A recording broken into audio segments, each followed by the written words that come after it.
Hello, my name is Paul Oakes from the Equality Commission for Northern Ireland, and in this webinar I will be examining the matter of caring for carers who are returning to work.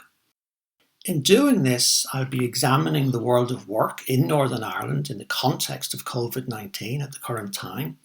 Then I will examine the equality law considerations, the employment and health and safety law considerations that employers should take on board. And finally, I will provide Equality Commission good practice recommendations on how employers should go about bringing employees back to work, whilst at the same time accommodating those employees who continue to have caring responsibilities. In terms of the world of work, we know that we have in place the government's coronavirus job retention scheme, otherwise known as the furlough scheme, which has been extended and amended recently, and I will talk about that shortly. We have employers who want to get back to business. We also have many employees who continue to have caring responsibilities. However, in some cases, the support structures that they relied upon may not be in place. Therefore, employers are trying to meet their business needs. They're trying to get employees back to work, whilst accommodating those employees with caring responsibilities, and that is a challenge. In terms of the legal considerations for employers, about 80% of carers in Northern Ireland are women, and that includes those who care for younger people and older people. Hence, the main considerations in terms of equality law relate to sex equality law and the potential for complaints of direct and indirect discrimination by women carers. In terms of employment law in Northern Ireland, the best source of advice is the Labour Relations Agency.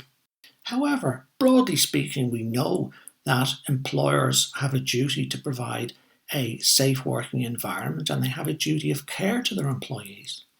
In terms of health and safety law implications, again, the best source of advice is the Health and Safety Executive. But again, broadly speaking, we know that there are obligations on employers to create a healthy and a safe working environment. Recently, the Health and Safety Executive reported a very significant number of cases and claims being made by employees. Just under 500 employees in Northern Ireland claimed that they felt that they were not sufficiently protected by their employers in the workplace during the current crisis. Consequently, to assist employers in bringing their employees back to work, whilst accommodating those employees in meeting their caring responsibilities, the Commission has developed a number of good practice steps for employers to take. First of all, we are strongly of the view that employers should appreciate that employees' circumstances may have changed. Employers should start conversations with employees in advance, and they should ensure that employees are aware of their right to apply for changes to their working arrangements on either a temporary or a permanent basis. In terms of flexible working requests that employers are likely to receive, they should ensure that these requests are dealt with fairly and without discrimination, and that in considering flexible working requests, they comply with the terms of their own policy and procedure. The Commission on our website has guidance on flexible working. We also have a template policy which employers can download, adapt and adopt to suit their own specific circumstances. It's important that employers acquaint themselves with the types of flexible working requests that they're likely to get. These are likely to include remaining on furlough as currently allowed, changing their hours of work, start times or end times, asking for time off on specific days, working from home, receiving paid holiday leave or unpaid leave. It's also important that employers acquaint themselves with the terms of the coronavirus job retention scheme and the recent amendments. The current scheme states that employees who are unable to work because they have caring responsibilities resulting from coronavirus can be furloughed.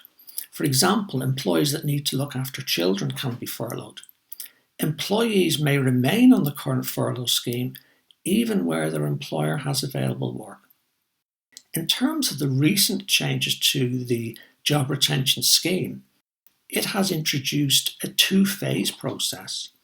Firstly, until the 31st of July, furloughed workers will receive 80% of their current salary, up to a limit of £2,500 per month, but must not work for their employer. Secondly, from the 1st of August to the 31st of October, more flexibility is introduced into the scheme. Furlough workers continue to get 80% of their salary, subject to the current cap, but employers will need to share the cost with the government of paying this salary.